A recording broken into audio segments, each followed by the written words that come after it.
This podcast contains adults using adult language. You have been warned.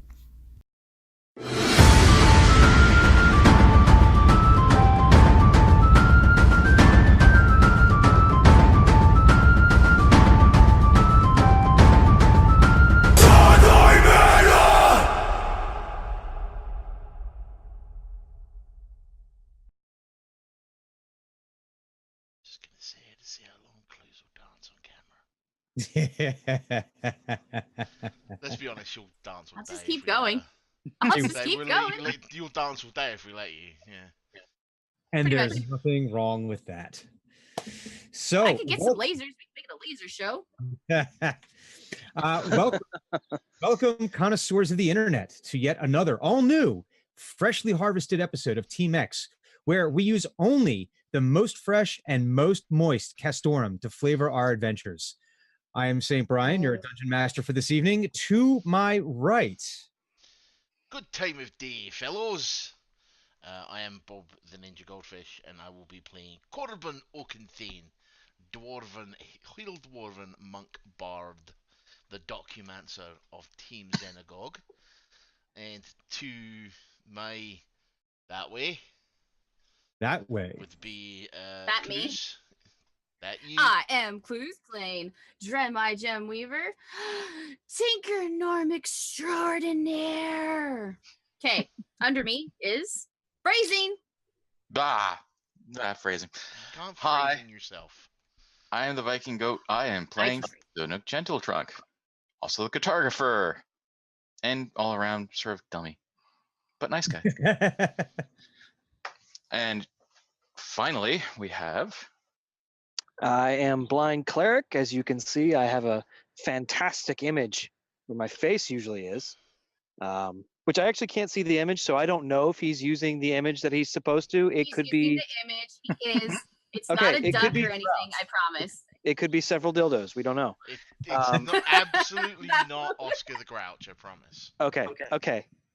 But I'm playing Hugon Valander, Human Battlemaster Fighter, and General Surly, grumpy old veteran man. And Got it. what is your role within the group? Oh, I am the intriguist. And I solve intrigue with an axe to the face.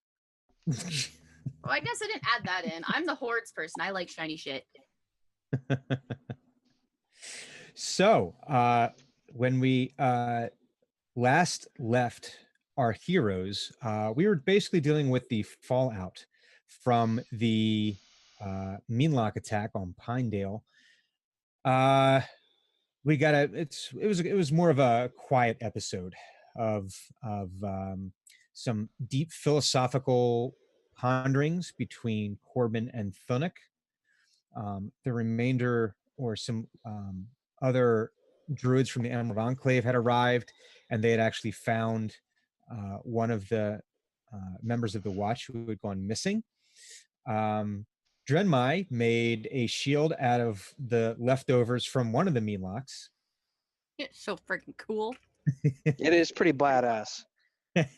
and Hugon has reached out to the locals there to see about getting them a little bit better trained, to have better crisis response.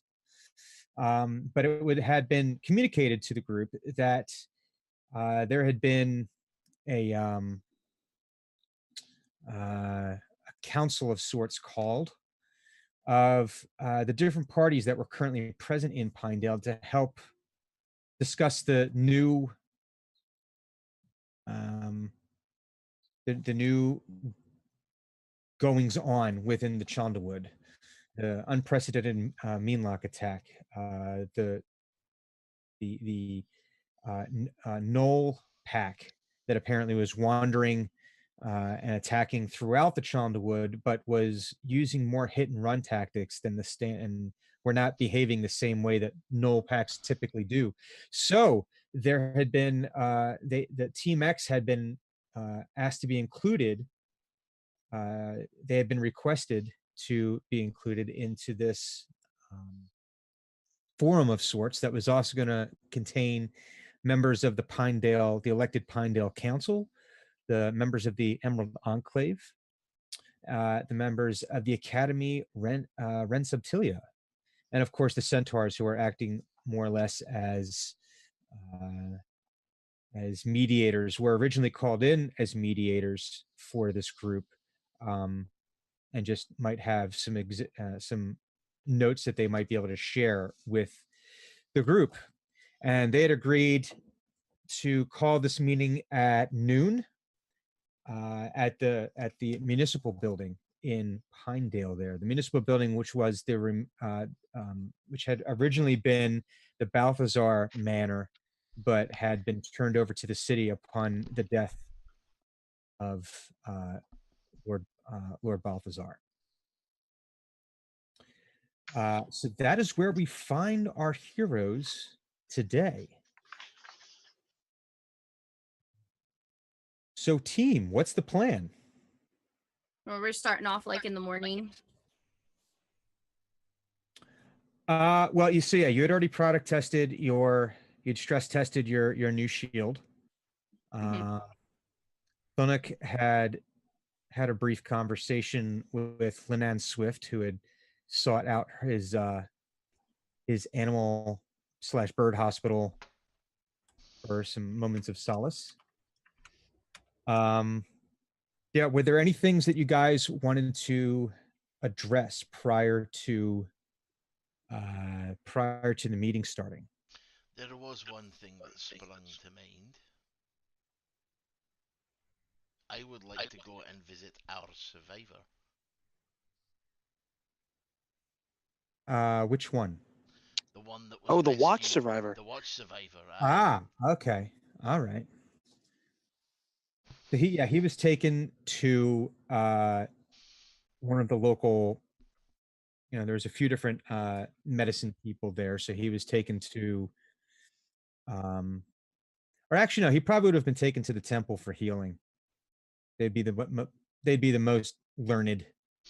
And I can promise you there's absolutely no corporate interest or sponsorship involved in this line of inquiry.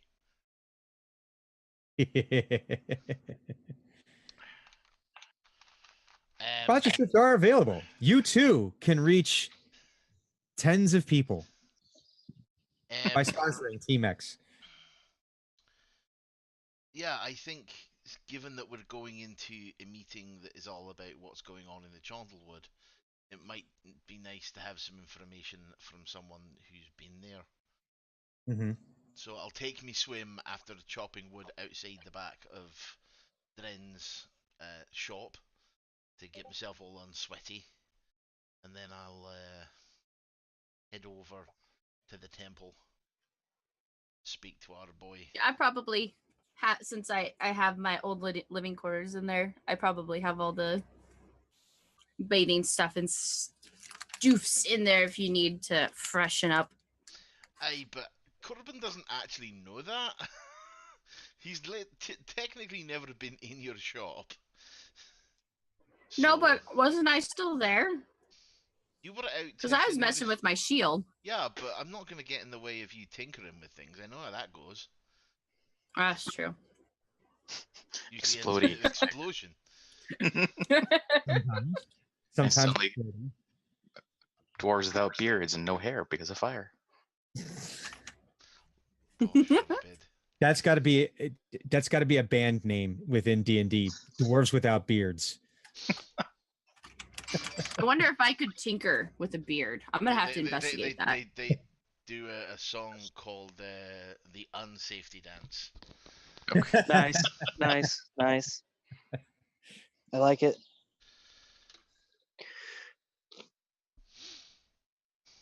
So yeah, I probably don't have anything I need to do. I'm gonna go over to the temple. This is the plan. Okay. So you get to the temple. Of course, not unsurprisingly, there's a lot of hustle and bustle. Early risers and all that. Attending to there's the various acolytes attending to their various and sundry chores. and duties throughout the day, in between prayers and lectures from the more experienced priests and clerics. And you're able to get directions once you're there to um, like one of the wings where they treat the wounded. Hmm. Um, and you can see that Out of Elborn is. interest, what god is this a temple of? So this is more of like a catch-all temple because there's not really room to have uh multiple temples. It was more like as So there's enough. not one dominant religion in the town. No. It's definitely a. I mean, nobody is actually, or I'll say, there's very few people that are actually from Pinedale. The vast majority of people, it's a city of immigrants. We're Right. a melting pot. It really is. There are. I mean, it's old enough with where there's some second, third, maybe fourth generation people there, but for the most part, there's a lot. It really is a lot of expats and folks that are coming there to seek their fortune or looking So it to. sounds a little bit like Morocco, It could be a little bit of like almost like a Casablanca where like type. yeah, a major trade hub city that sees all types. Yeah, just without it, and that's not necessarily a trade hub in that they're more of like the source of the trade. I see. Okay, I understand now. But yeah, but the same kind of feel. So it was a case of where, there was a temple set up, and as more people came in and certain gods may have or goddesses got more worship, they just sort of expanded this complex.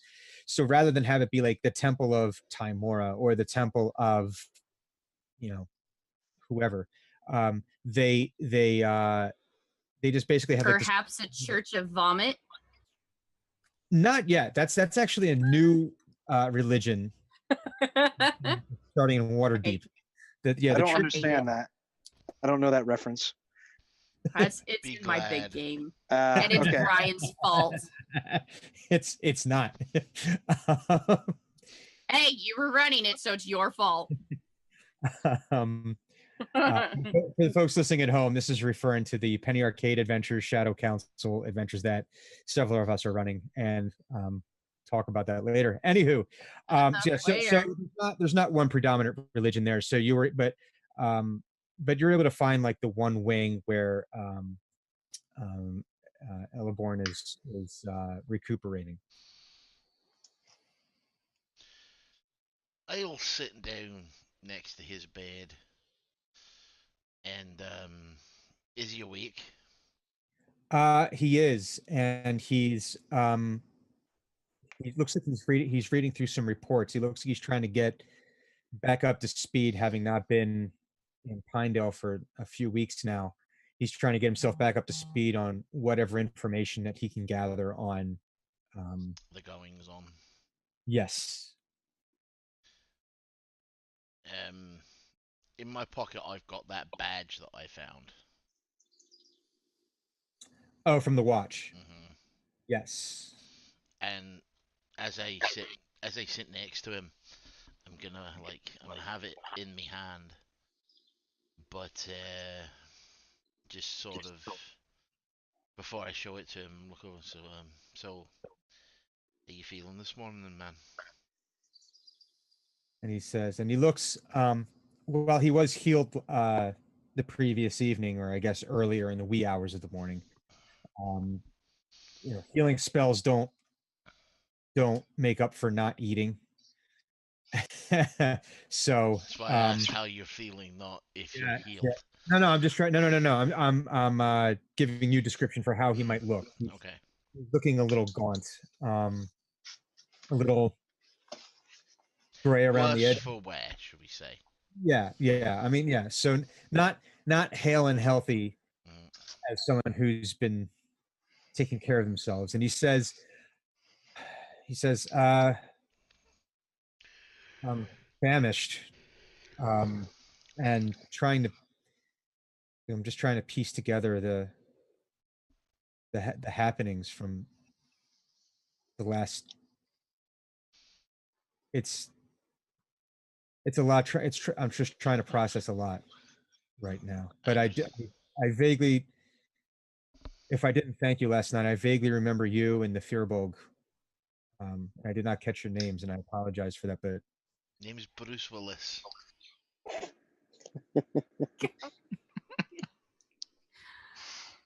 One word It's one word. Don't try. with wise. Yes. You don't need to thank me, man. You do what often is a thankless task yourself of looking care of people as they come through the Chondlewood. So you should be the one having our thanks. as well, that aside, you have my thanks just the same. And I put kind of. It is appreciated. Mhm. You should probably know that there's a meeting going on at the keep about noon about what's going on in the Chondlewood and this attack we were dealing with last night. Your input might be valuable. He says, if you feel up to it.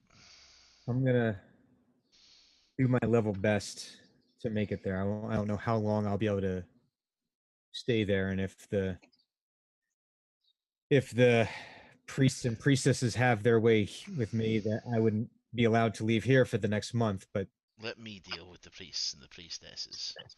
I'll keep them tied up in red tape for a week. he says, I think, well, it's just a matter if my strength will hold out for this. Well, I'll be there to support you, and so will the big man. So I do have another question. We couldn't find any particular guardhouse on this side of things. There's the office in Elbalder that I'm aware of. We couldn't find an office on this side. And he pulls out the badge, and he's like, we found this on the body of one of your friends in the watch, Mhm. and I'd like to get it to his family, but we couldn't find any records. I was wondering if you knew who this fellow was. And he goes, well, may I see it? And he takes it, and you can see he starts feeling the edge of it, and you can see along the edge there's like what might look like little dings and dents just from wear and tear. You can see that it's actually more of a pattern, and he's actually feeling along it. And he says, his head drops, and he says, "This belonged to Hadrian." He says, Did he have a family? He said, "No, not to my knowledge. He never really spoke much of his past. He was a good man. He was a brother. Where did you find him?" In the wood. He says, "Do you have an idea of where in the wood?" What I know about the Chondlewood is where we found him will be on the other side of the wood by now. It was about 6 hours travel outside the anvil. Okay. Was there any indication on how he died? Yes. Yeah. Yes, there was. You may wish to be spared the details, however. He said, I think I need to know how my brother died. Alright, so I would like to use my bardic skill to describe the situation in gory fucking detail. You said you wanted to know. Okay. You asked for it.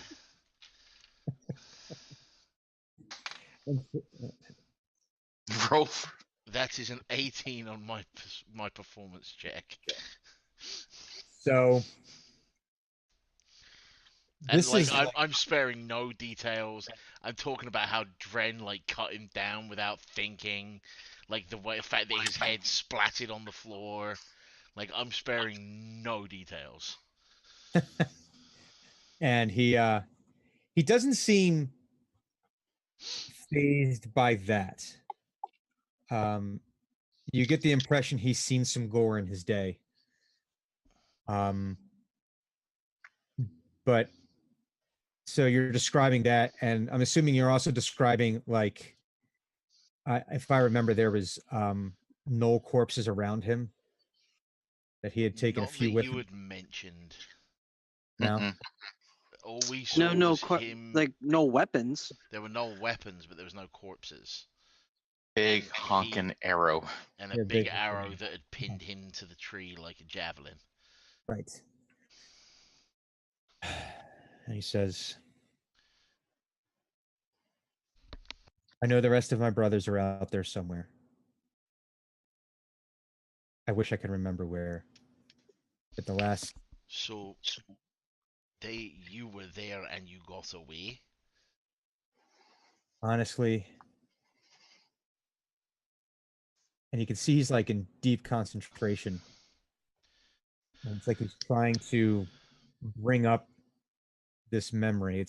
And he says it's like knowing the word but not being able to speak it. I know the memory is there, but I can't seem to draw it forth. There's patches. I remember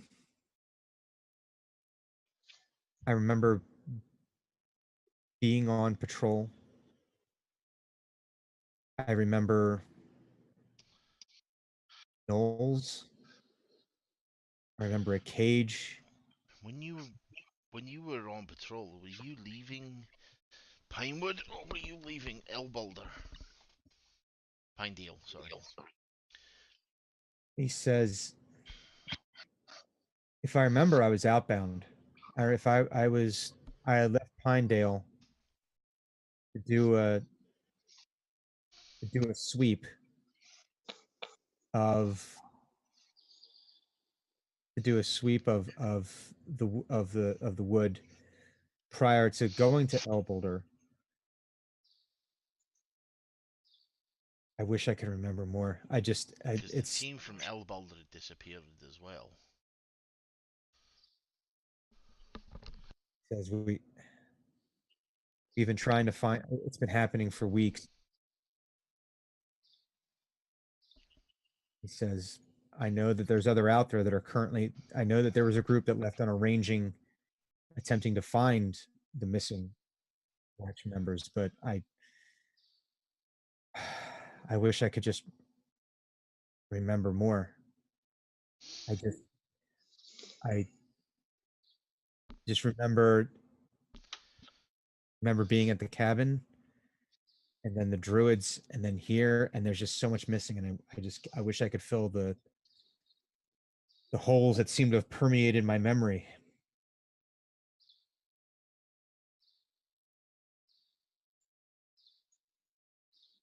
I wish I could be of greater help. I mean, I want to be at the meeting to help what I can, but I just can't seem to. And you can see there's this look of like frustration on his face of him trying to bring up these memories, and he just can't seem to bring it home.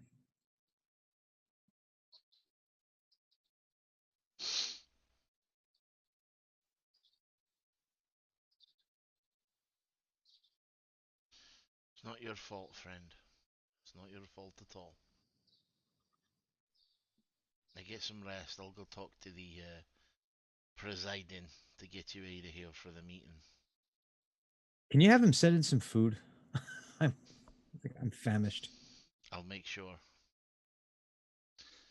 And I like pat him on a place that isn't too specifically damaged, and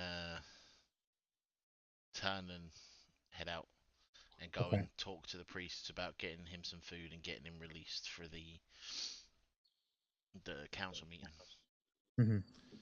And yeah, they agree. They said they'll have to make some arrangements to get to have someone go with him to help him because in the state that such as he is.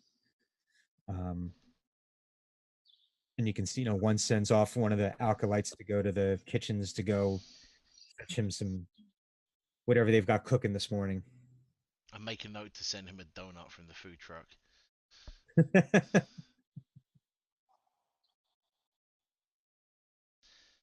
But yeah, other than that, I think I'll just meet everybody at the meet.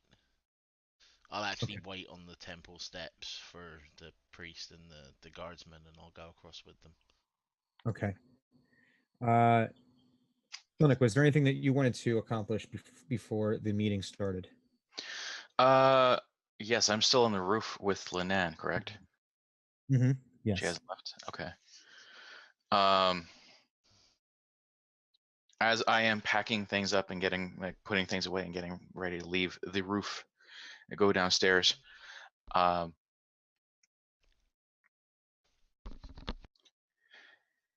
Thunuk is going to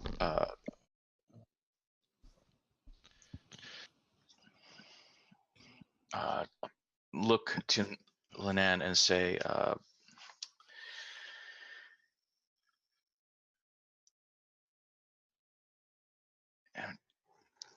trying to build this up.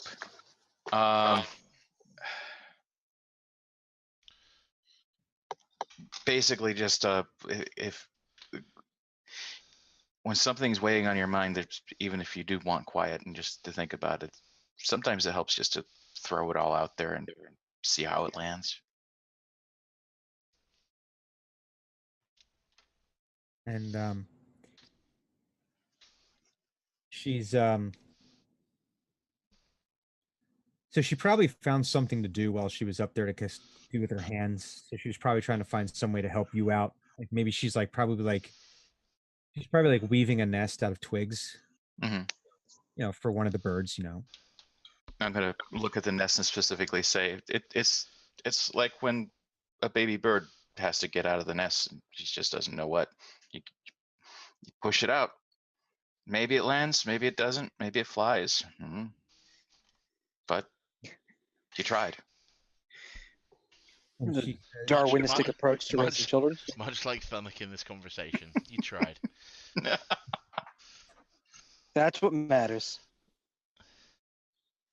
And she was concentrating.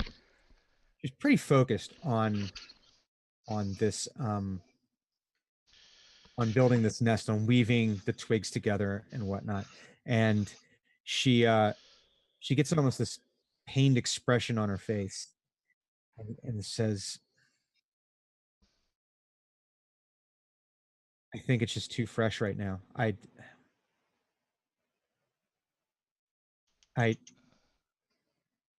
almost died. I should have died. Those things, the things they made me see in my head,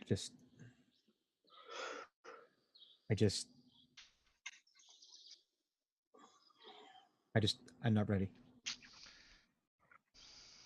Just not ready. She goes back to studiously weaving this nest together. It looks like she's trying to just needs something to do to keep her mind off of whatever's going on inside her brain. And this seems to be a nice meditative task that she can use to do that. And she says to you,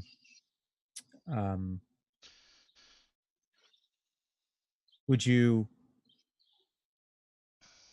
mind if I continue to come up here? No, this is nice having company sometimes. And the birds seem to like you, so that's a good thing. And she looks up and gives you a pained smile and says, kind of nods, and you get to see this look of like, she looks like almost like an exposed nerve, just tightly wound, um, and you can see like just like this deep pain in her eyes that she's trying to process. But she says to you, "Thank you. I'm sure I will find the words, but I just don't think I have them right now."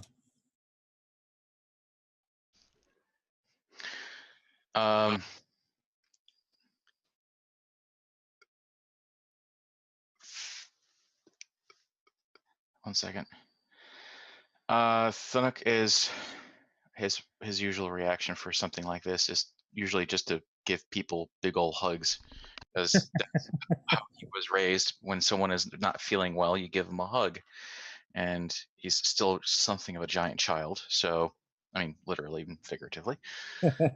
So, he's gonna go in, give her like a big hug, and say, "That's okay. Sometimes you don't have to say things. You just have to feel and let yourself feel." And when you hug her, you just feel like her body, like not slump, but kind of just like relax a little bit. And you get the impression that she very much appreciated that, because there's got to be a very safe feeling if given a proper hug by a giant kin. That's got to feel very safe and protective, right? That you have this enormous creature gently hugging you, but knowing that, not that she saw anything you can do, but the idea that, you splattered one of these, mean locks like it was nothing. And so she probably just has this feeling of almost like this brief moment of safety. So she's almost, you can feel her like relax a little bit, but then like back up.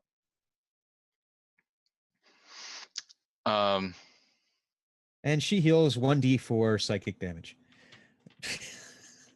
No, I'm kidding. Hey, hugs are powerful, man. They are. They very much are. And I mean that in all sincerity. So, Thing's gonna say as he lets go. If you like, you can meet me in the mornings downstairs. I'm going to be building another little clinic in the outside for like dogs and cats and stuff, and rats and other things. Adding all these annexes onto the nymph. I love it.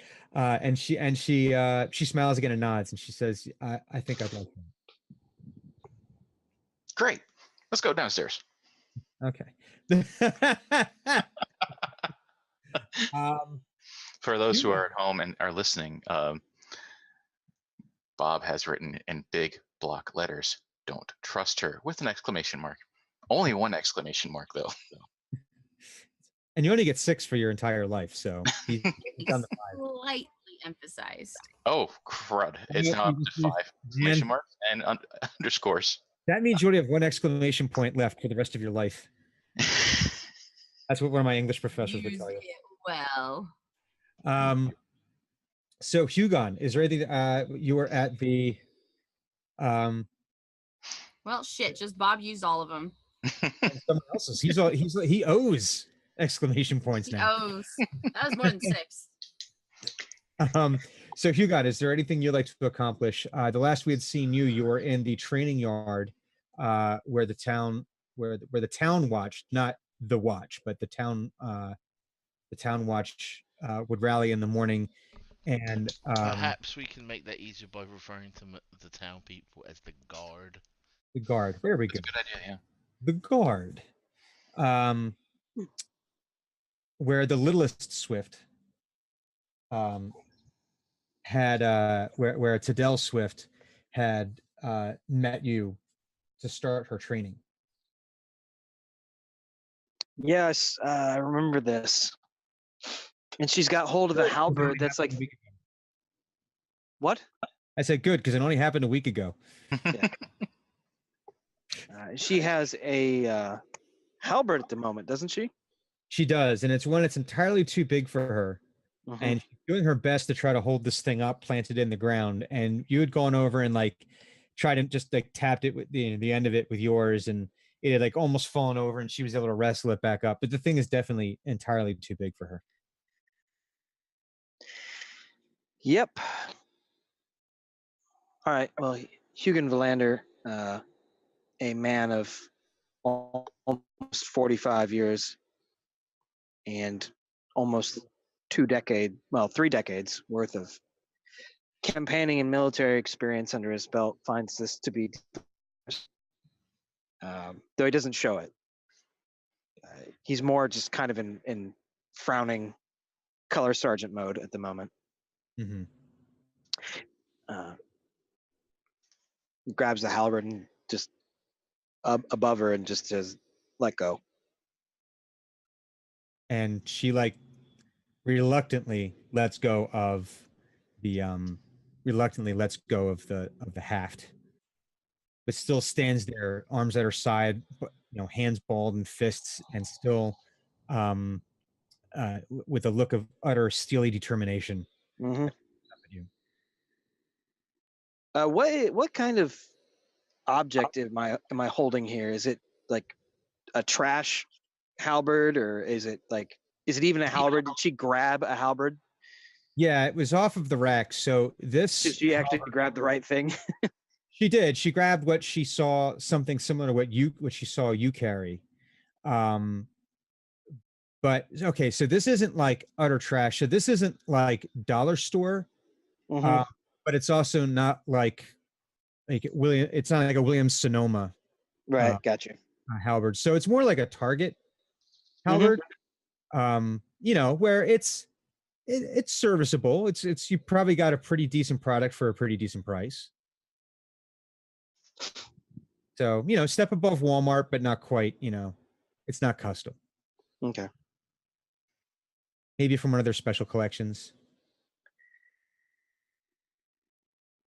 And he'll look down at Tadell after examining this weapon and still frowning, say, "Tadell, how tall are you?" And she looks at you quizzically and she's like, "This tall?" And she like holds her hand up to the top of her head. And so Yeah. you would put her at a probably, let's see. So we said she was probably about 10. So she's probably what, 4 foot? I'm trying to think how tall 10-year-olds are. Yeah. 4. Yeah. And he's basically trying to make a point of like her size in comparison to the halberd size. Mm-hmm. He's like, "Well, then you are not tall enough. You can't use this weapon yet." Must be this tall to use weapon. He goes, "Hold out your arms, palms up." And she does that. And Hugon will turn the halberd to its side and drop it from his chest height into her hands. And this thing drops like almost down to her knees as she tries to catch it. She doesn't like, and like the tip of the halberd actually grounds out, she's because the head's heavier than the rest of the haft, and she's like trying, but she's able to hold it, but you can see it's like, this is, she's never held this before, and it's quite awkward. Yeah. "So you're not strong enough either." She says, "But I want to be." "Well, that's good. Because if you don't want to be, I don't want anything to do with you. Put it back on the rack." And she drags the thing over, like trying not to. No, unacceptable. No dragging my weapons in this yard. And she you can see she's struggling with this. If you can imagine like a little kid carrying a pair of skis that's too long for them, how they're kind of like bouncing it one way or the other, and it can't. And that's what she's doing. But she's doing, and she's like not letting it touch the ground. And she gets back over to the rack, and she's able to put the halberd back up in the rack. So meanwhile, while this is occurring, Hugon goes and finds a broom A broom? and a broom, and like snaps the end off of it and like Okay. hands her the stick and goes, "That's more your speed." And that's what we're gonna start with. And she nods and says, "Okay." So like what would the starting like workout be? What would you I'm just curious. Like, so what would this look like for like a little, like you're teaching a little kid Kid basically how to fight with a stick. so like what would like some of like the starting drills be? Like if you're teaching this kid, what would some of her starting drills be? Probably the very first thing would be to discuss how to hold it, Mm-hmm. where to position your hands, how to move your hands on it. Mm-hmm. And then probably from that point, you would want to discuss footwork, how to hold your feet, how to stand when you're trying to defend, how you're standing when you're trying to attack, how you move. When you went to grab the broom, I was genuinely expecting you to pull a Mr. Miyagi and be like, "Okay, sweep the floor." Yeah, Sweep the entire yard. that is going to be a thing. There's going to be some Miyagi style shit. But I don't think she could probably even hold a quarterstaff. I mean, she's a very young child, and probably So an adult size quarterstaff would be too awkward for her. I imagine you like having her take this broomstick, put both hands down by the very end and hold it straight out in front of her. Oh yeah. And just say, now hold it until I say stop. Yep. And just because she's got to build up like those shoulder muscles to like. Yeah, go stand in the sun and hold it there until I say stop. So she goes and does that. Okay, and then you continue on with your lessons throughout the day. So we'll come back around to the lessons. For sure. That For you sure. have her going through some, because right now it's just about building up the muscle in order to be able to do the things Mm-hmm. that you want her to do. Was there any other tasks that anyone wanted to accomplish prior to the start of the conclave? Not I. Nope. Okay, so the morning passes without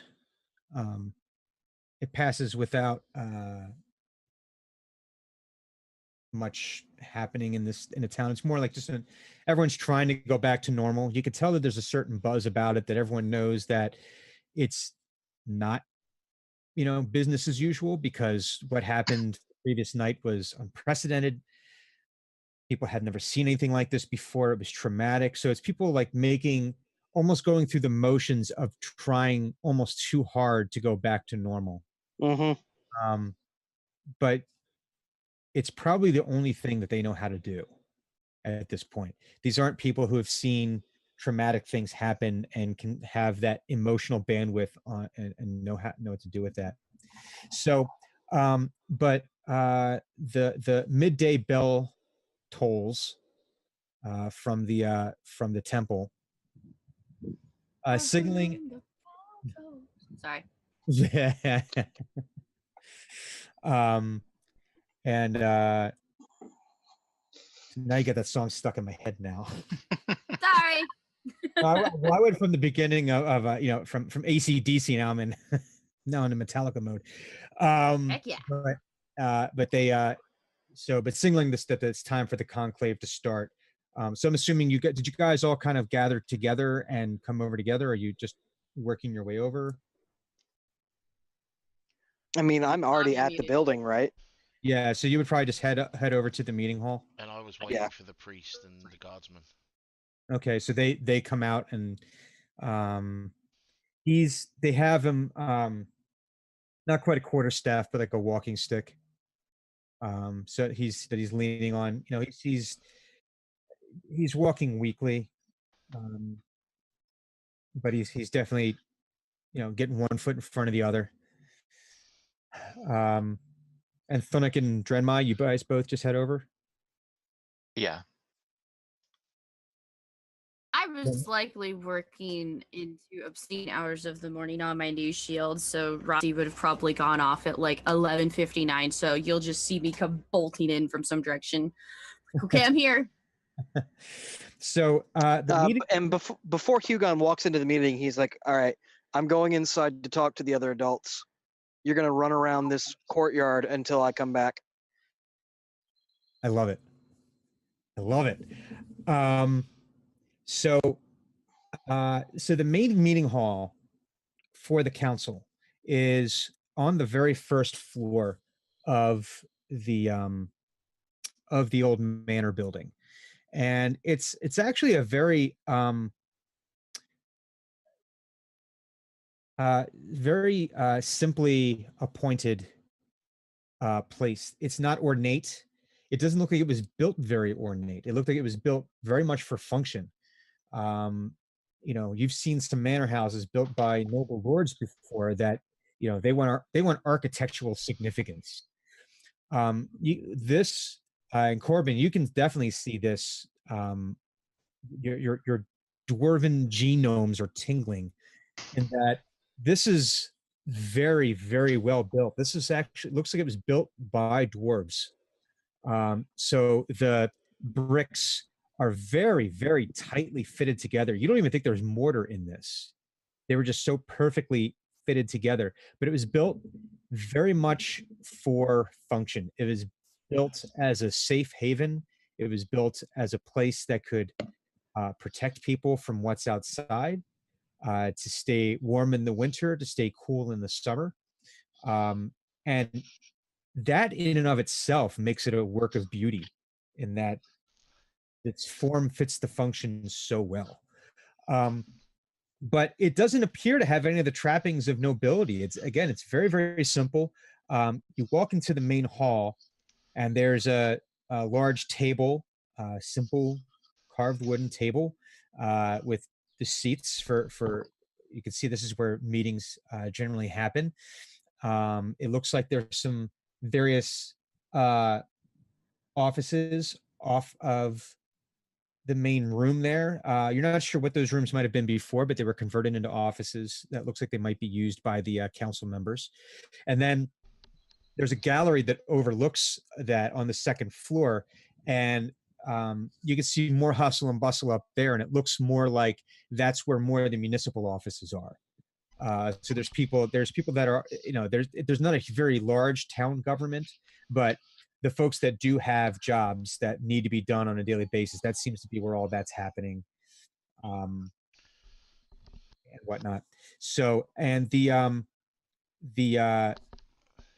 other members of this conclave are coming in at the same time. So the council is there, the Pinedale Council, the druids of the enclave are there, the mages, the wizards from the academy, Ren Subtilia there, the centaurs are there as well, and everyone's just sort of having like little small talk amongst themselves, as everything is as everyone enters.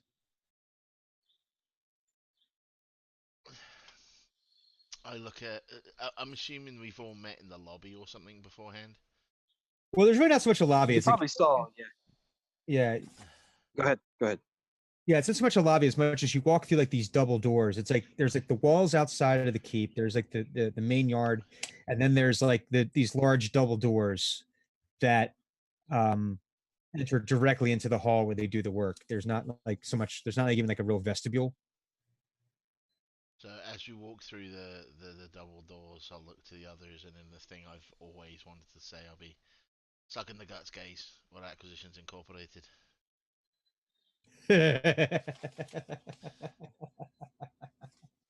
Thunuk starts patting his stomach's like, How far? It's just the same, but it's just a turn of phrase. It means be on your toes. No, don't actually be on your toes. Just As he stands up a little taller. Be on the bottom. No, that won't work either. Don't be a fuck up. Do your job really well.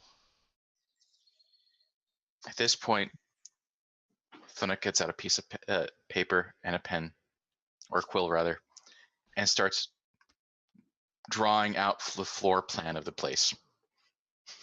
Good. That's actually not a really bad idea at all. That should continue to happen. Well, he's the cartographer. He's got to know where everything is. Absolutely. I can make He- use of that later when I'm. He does this breaking whole in thing with his people. hand. He's like, "Which way's north?" That's north, and then it's like he jots it down in the paper. I would wonder if Thunuk would just know, like almost intrinsically from. I The think if he was Yeah. outside, whether the sun was up or not, cloudy or not, he'd know. But once he's inside, he'd have to probably reorient himself. So you keep on. Like, I see Thunuk keep on having to go outside. Okay, north, and then come back and say north. Outside. Okay, back inside.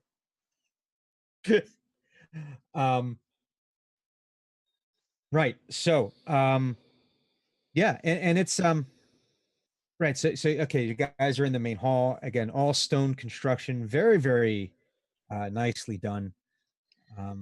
You can all appreciate how there's a certain feeling of safety Mhm. entering into this hall, just with thick walls, good acoustics. And so the Cloafin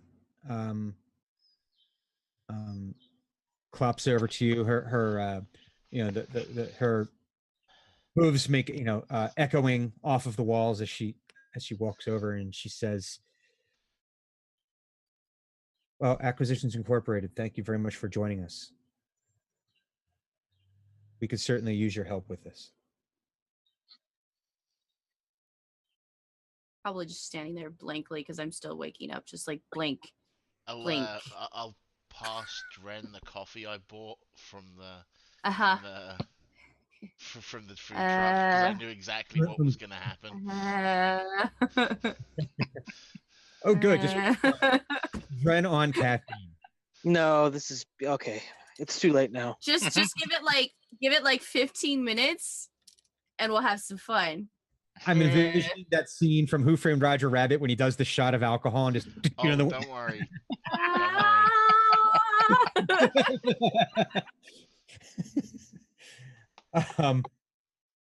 Rejuvenation thing. And Cloafin says in a slightly louder voice, and she says in a slightly louder voice, well, it appears that everyone is here, so perhaps we can get started. And as she says that, you can hear a ruckus coming from outside the closed doors of someone arguing. Can you describe the ruckus? Yes, it's Just a like people an arguing. I know. I'm kidding. It's a quote from a movie. Okay. I just want to turn to it Is it? What kind of really far away and go, shh. Okay, go ahead, Bob. Is it the argument of someone trying to get in, or is it the argument of someone that's trying to prevent the meeting? Give me a perception check. Drums, please. Oh. 19. So it is the sound of someone trying to get into the meeting, and not necessarily. It doesn't sound like. It sounds like you could hear them saying, "I demand to be seen." What kind? Is it a voice I recognize? It is.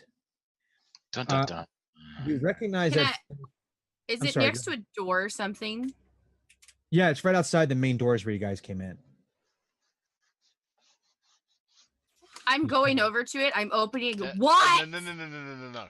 The moment she starts towards that door, I'm literally putting my hand You on her just see head. this little pissed No, off, literally, angry gnome. literally, hand on her head, and if she keeps trying to walk, I am going to lift her off the ground.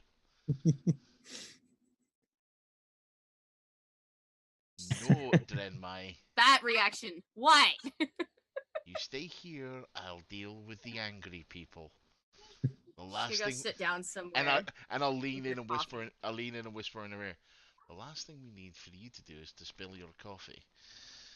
And then I'll go walk outside. Yeah. So the voice you recognize is that of Zedram Kai. You had met him at the Festival of the Winds. Yeah, he was the druid I put the smackdown on, right? No. That was actually Tobin. This is the Lord. I don't think I actually met him. I thought he was. He was, I think, involved a little bit with the food service mini game. He had made like a really brief. He was haughty. Yeah, I don't think Corbin actually met him because for most. That's right. Yeah. Because for most of the thing, Corbin was doing work. He isolated himself. He only came out right at the end. Right. So okay. So no, you don't recognize him. Retcon. So now he's arguing with a couple of guards. Yeah, there's some guards out front, and he's trying, and if you were to like look out like one of like the windows, you'd be able to see him out there. And it's this. So he's got this like greasy, slick black hair. Ugh. Like a pointed face, very high cheekbones. And he's got like a retinue with him of about 6 people. Right, so he looks like a wereweasel. I'll walk outside. There seems to be a problem here? And he looks down on you literally and figuratively. And says, I don't know you. And I don't know you, so what's your point? Fetch me the council. Council are busy in meetings right now. The chambers are closed. I fail to see how any of you are having any kind of reasonable meeting, and you're not including me. Well, that would depend on who you are, friend. And he kind of scoffs and he says, the members of the council summoned very specific people to speak with them. Said people are inside, therefore they are speaking with them. That is the definition of a meeting. And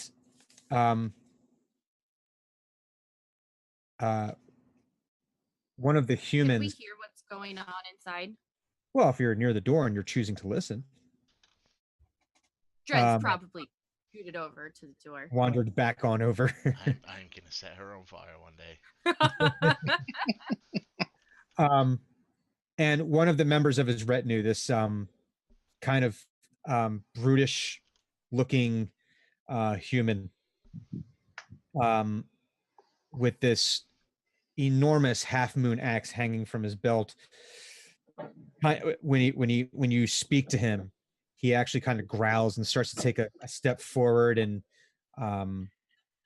Bedroom Kai like, sort of holds up a hand, does one of, sorry, I keep on hitting my microphone, guys, does one of like these, and like the guy stands down, like takes a half step back, and he says, the council doesn't know what they need. And as someone who has a controlling interest in their future, I believe that I should be included in these meetings. Okay, well, you still haven't told me your name. And the brutish fellow says, "This is Lord Zedram Kai. Show some respect." And Hugon goes, "Holy shit, your dog can talk." I thought Hugon was still inside. Yeah, he's looming in the door. At which point, like, next to the door. Hang on. At which point, I'll turn to the person that growled and said, "Thank you," and I'll tell me, "My apologies, my lord. I was uninformed as of your position." Making it pointed the fact that if he told me he's a lord, I might have been more respectful. And at your comment, Hugon, he like immediately locks eyes with you, and there is this unspoken communication between the two of you as two men who have drawn steel and blood before, that you two will most certainly have to meet in battle. Oh, for certain. And like, I need it to be appreciated that like this is one of those modes where it's like looking death in the eyes. It's like there is not a hint of human emotion in this stare down. This is business, and the business is death. And so I'll look at Zephram Kai and I'll say, right, my lord, I'm just going to see your itemized forms X427B12 through, move through a couple more things, Y47X. Do you have those with you? I have to Are say those that the crashing the meeting forms? Yeah, are those the crashing? Like, which forms are those? Are those the meeting crashing, or are those like the invitation requisition forms? No, that is for an outside party to be allowed in on a private Acquisitions Incorporated meeting forms. I love it. I love it. It's like the hallmark of forms. There is a form for that. Yes, there is a form for that. So if you've got those filled out and with you, we'll get you inside straight away. Otherwise, I'm afraid you are going to have to wait outside, as you may be privy to secrets that are, shall we say, proprietary possession of Acquisitions Incorporated. And he says, I have no time for your petty bureaucracy. And he starts it's called documancy.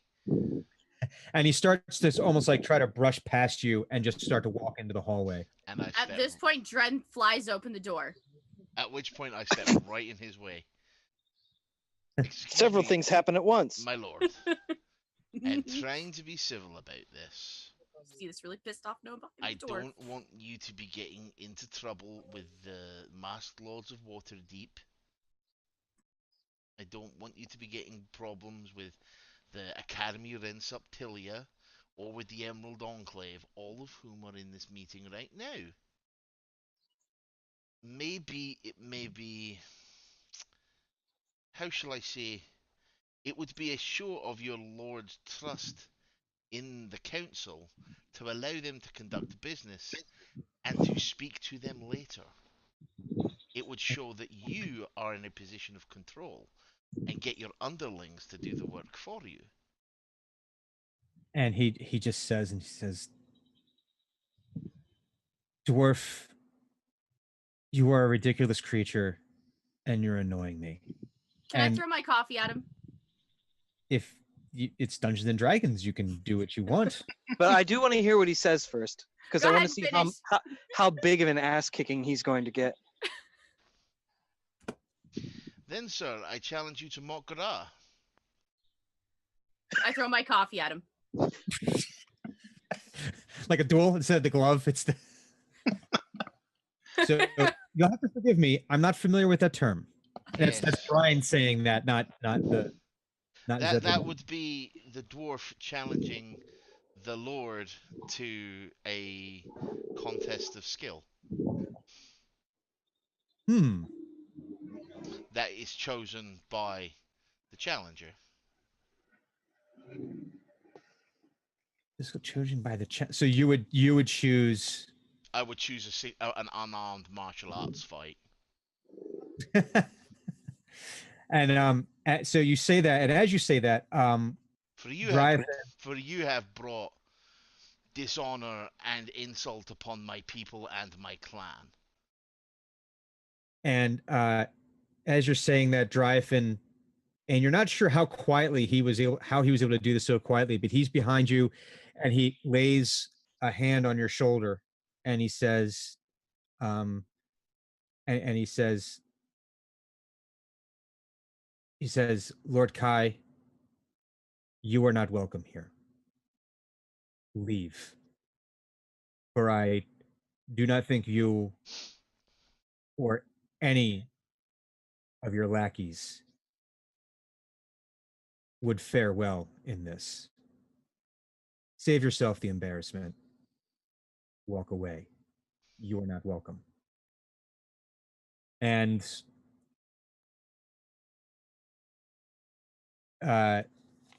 Zedram Kai like is locked eyes with you, and he does his best to step away and kind of turn and gives you like this, he gives you the side eye. Finally turns away, and he does so in such a way that he's trying to make it seem like it was his decision to do so, and that you can tell he holds you in utter contempt, but just wordlessly just walks away. Lord Kai, just one last thing. There's a saying among my people that says, those who do not understand silence will not understand your words or your deeds.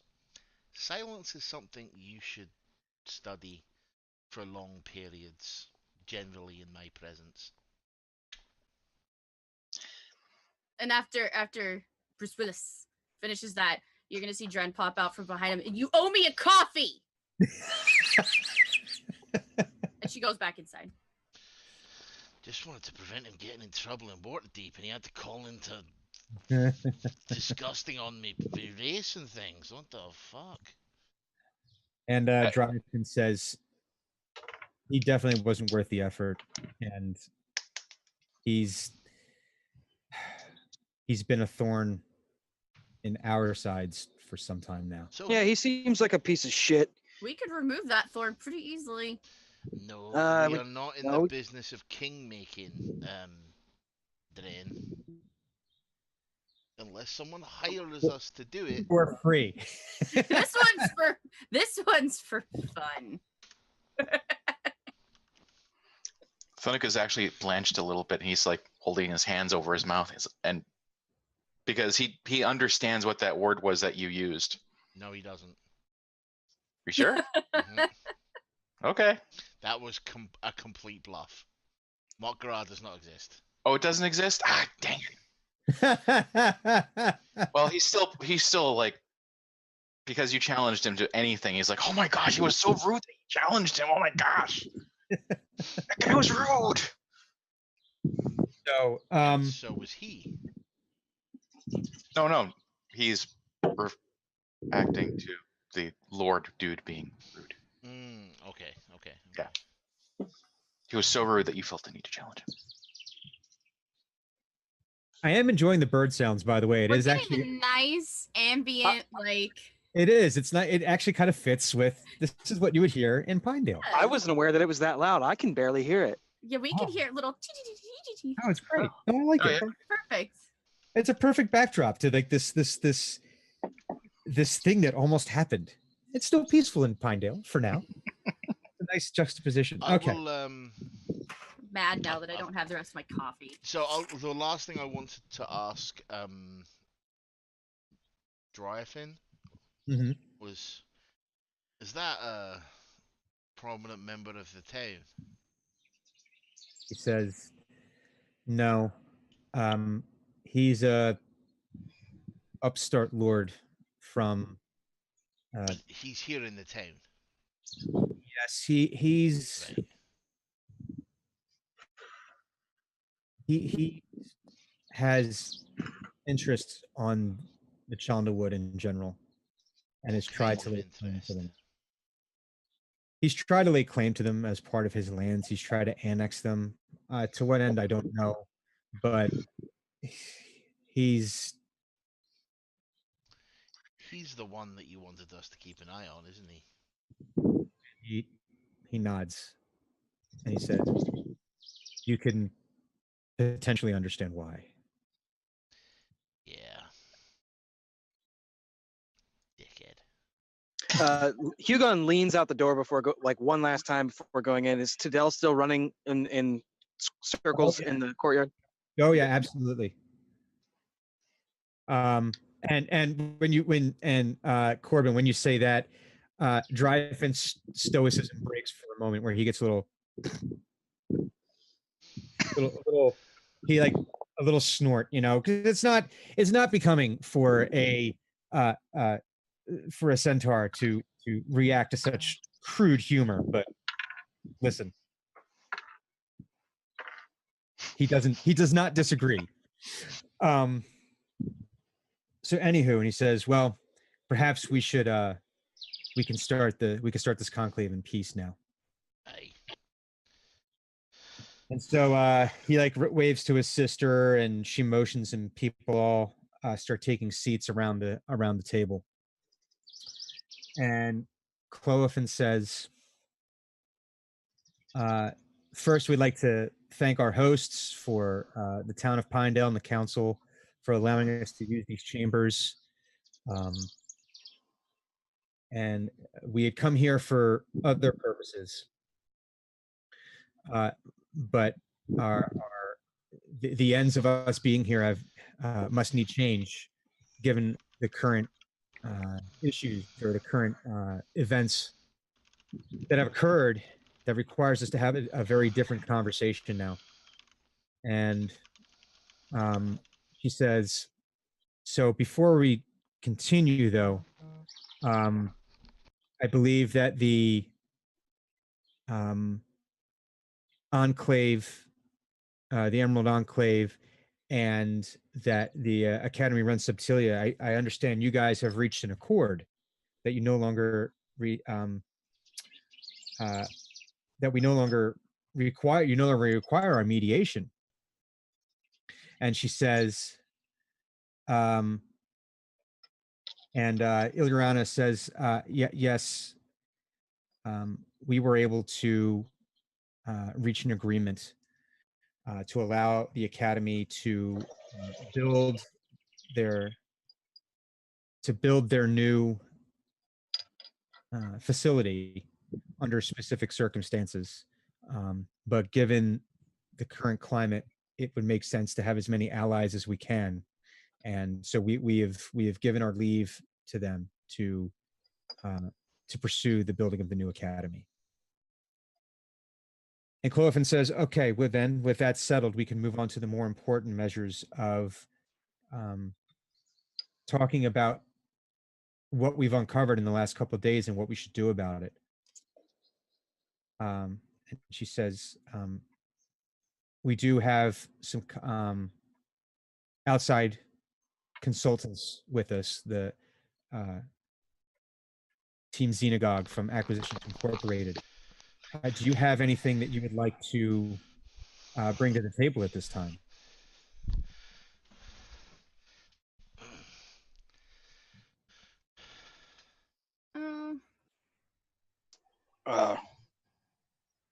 Well, I believe I had a conversation briefly with Captain Cade. Was it? Yes. Very. Firstly, before I launch into this, I'm not attempting to be disrespectful. I have a very blunt manner of speaking. It is a unfortunate aspect of me. We're just going to have to all be adults and deal with it. I pass out to the council members copies of the Form 77JB that Hugon signed upon joining the franchise, which is the blunt way of speaking form. Which just basically details he may swear at you, he doesn't mean to insult you. Yeah. This is a good form. This is a highly popular form with Hugon. It's the Hugon to common translations. Yeah. Now, in respect to the conversation we had earlier, unofficial conversation we had earlier, there's been a sort of agreement between us that the current scenario with the town guard is shit, and it needs to be addressed immediately. The nature of this attack, though it was a unlooked for and unanticipated event, the response to it was unacceptable, and that needs to be addressed before we can move forward with a more informed and adequate defensive measure for this town. Captain Cade, can you please give me a force complement and number of the town guard? And yeah, he's able to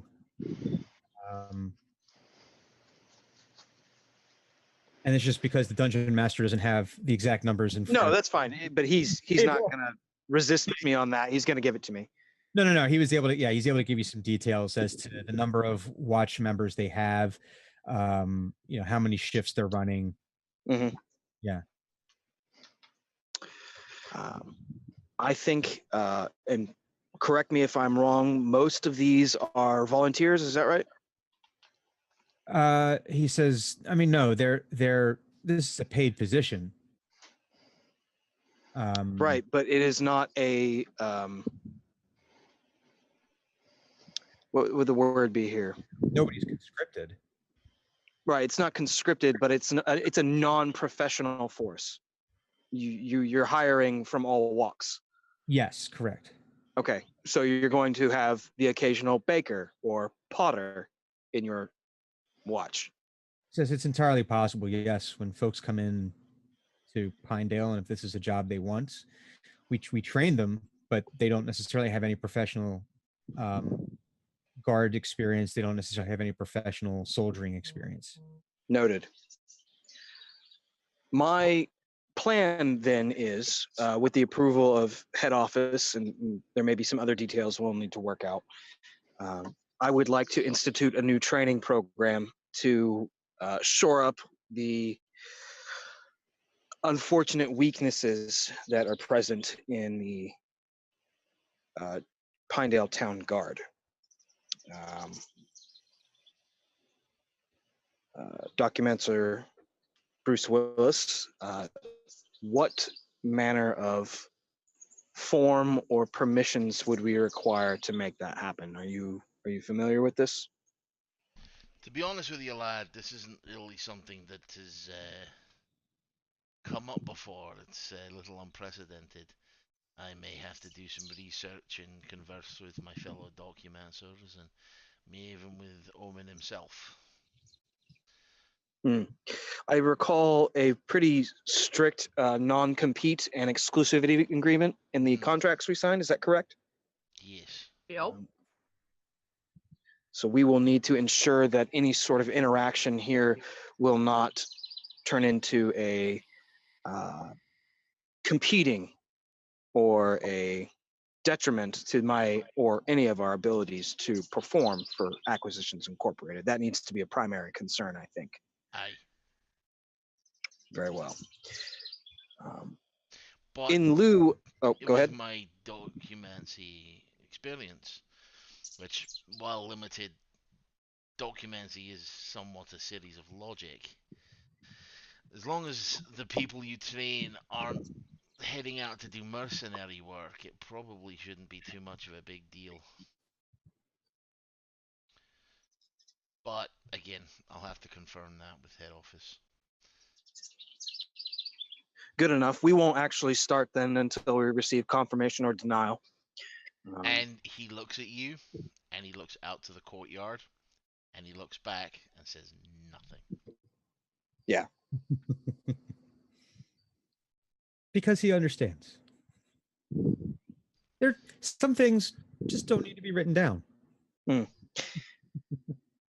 Here, go ahead. let me think here. I'm trying to think if there's anything else in this opening statement that needs to be made.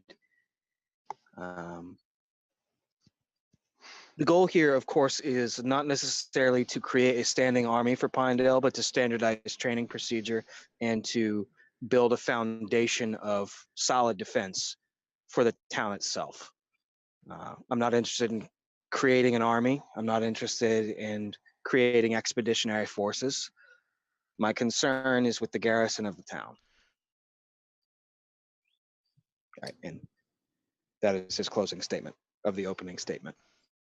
That is the closing part of the opening part of my opening statement. Mhm. And one of the council members who you recognize as her name is Magsis. She's a half orc and a blacksmith. And she says, while that's all well and good, and while it's certainly appreciated and needed, the problem that we have is, how do we pay you? Because we have not, trade has stymied over the last several weeks, and we don't have income into the city. And if we can bring income back, then that changes the arithmetic. But at the moment, we wouldn't be able to pay you. And as I understand it, that is one of the main tenets of your existence. And she doesn't say that in a judgmental way. Right. No, but it's a recognition of, hey, you guys are an adventurers guild and are essentially highly paid mercenaries. Mm-hmm. Yeah, it's. I mean, you got to figure the people who sit on this council are all essentially business people. They're entrepreneurs. They're right. Of course. So they don't make stuff for free. They make things and they get paid for it. So they understand that they're not, so you don't pick up from her or from the body language of anyone else there that, well, why aren't you just doing it out of the goodness of your hearts? Right. Of course. Because that's not how the real world works. Given our current understanding of the contractual agreement that we have with Acquisitions Incorporated, this may fall under the exclusivity and non-compete rules. It may turn out to be a volunteer free time activity, not associated with Acquisitions Incorporated, more of a private endeavor. But again, we will need to consult with head office to make that determination. And of course, I speak only for myself in this regard. Whether or not the others of my team so choose to involve themselves is entirely their prerogative. And Erebors interjects, or doesn't interject, but he, he's sitting slumped in his chair, and he says, if we could find any of my missing brothers, or if we could start training new members of the Watch, we would have an easier time reestablishing commerce and beyond. With due respect, friend, your highly trained members of the Watch got taken for fools by a pack of gnolls that even a bunch of druids don't understand. There is something else going on there, and newly trained members of the Guard might not be, or the Watch, sorry, might not be the answer. And we don't want to put anyone in danger that we don't have to. And he nods and he says, agreed. If I may ask a question at this point.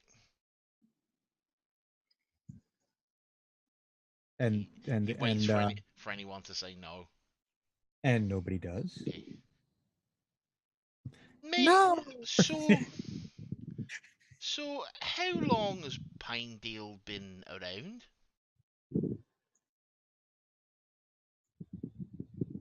Like, how old is your city? Your town? How long has it been founded? And as a DM note, I know I wrote this down somewhere when I first started, and I'm just not having. We might be retconning this later. XXX year. 20 double X. Yeah. So you've had this town sitting in the middle of the Chandlewood for multiple decades at this point. 3 decades. And just now you're worrying about a guard? And a competent way of defending yourselves?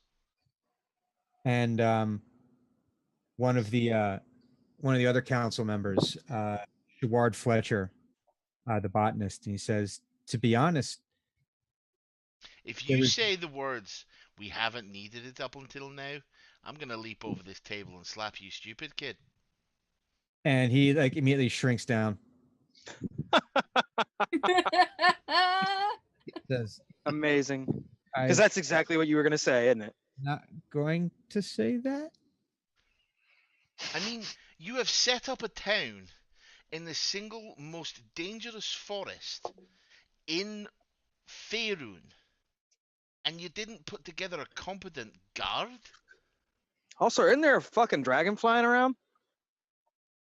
Last thing we knew, there were reports of dragons and all kinds of shite going on around Giant spiders. here. The giant Yeah. spiders. They're very tasty.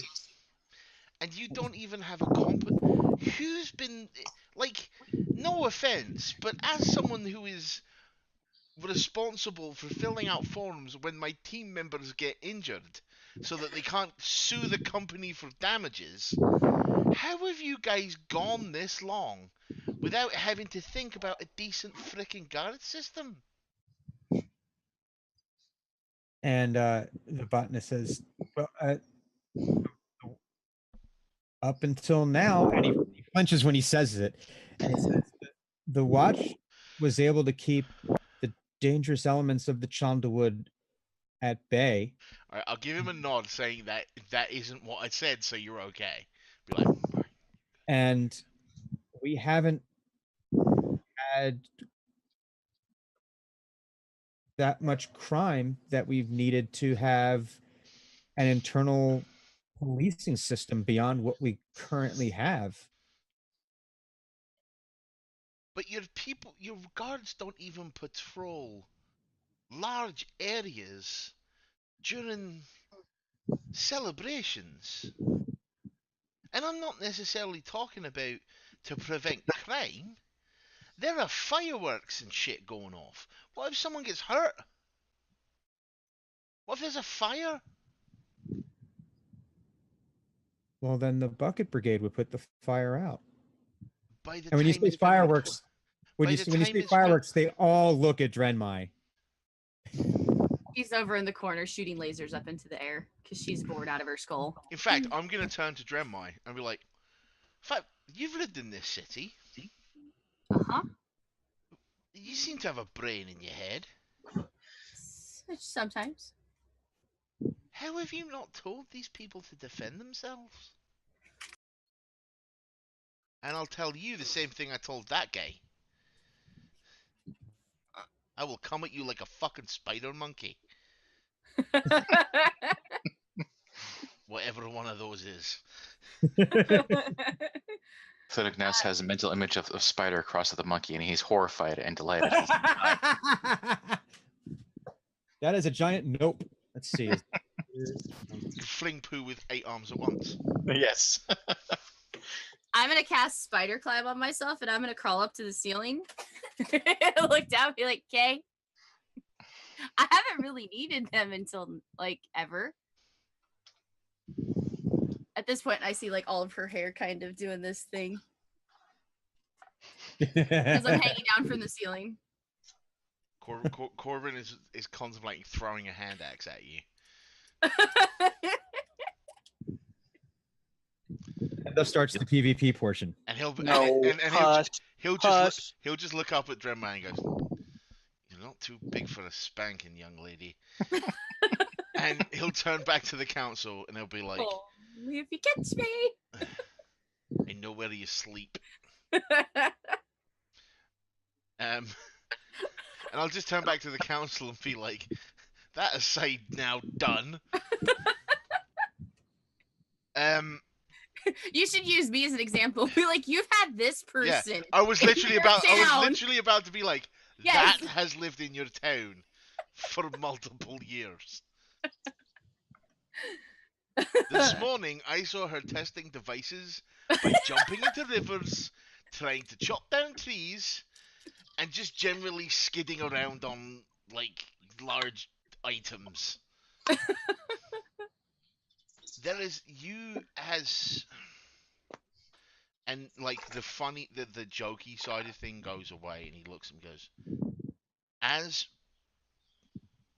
elected representatives of the people, you have a duty to protect them and to make them feel safe, no matter who they are, what they look like, or what they believe, whether they need it or not.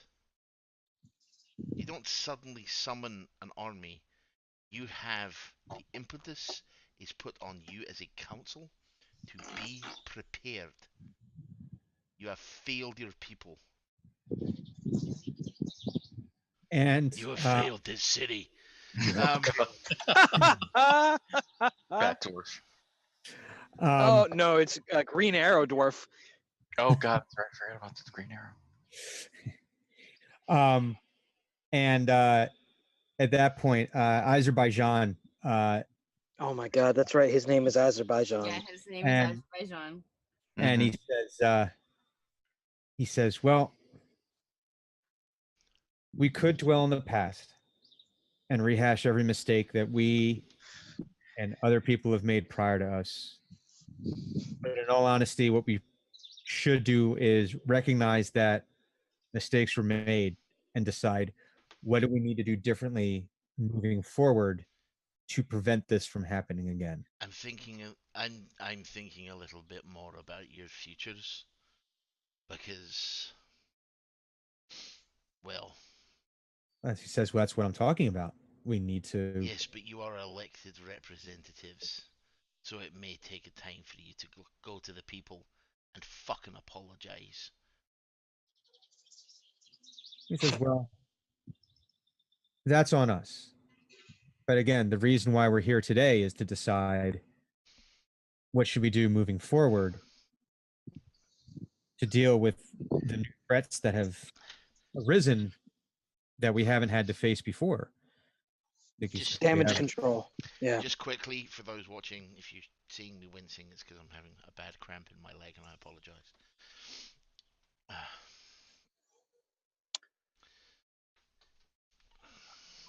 I'm not a past dwelling sort of person. I feel as if that recognizing your error and your fuck up is a good step towards solving it. But you're right, you do need to solve it on your own time. Right now we need solutions, preparations, ideas. So I've listed mine. Let's have a conversation about what you guys are thinking. And at that moment, you hear a scream from the basement. A scream? Why is there so much screaming here? Jesus God. Fuck's sake. Oh And with that, we will take our break. my God. Time. So we will be back in about 5 minutes. We're going to all make a careful examination of our personal Facility. upon which we shall return and continue with our story. Burb. BRB, yo. Burble, Get burble. bit.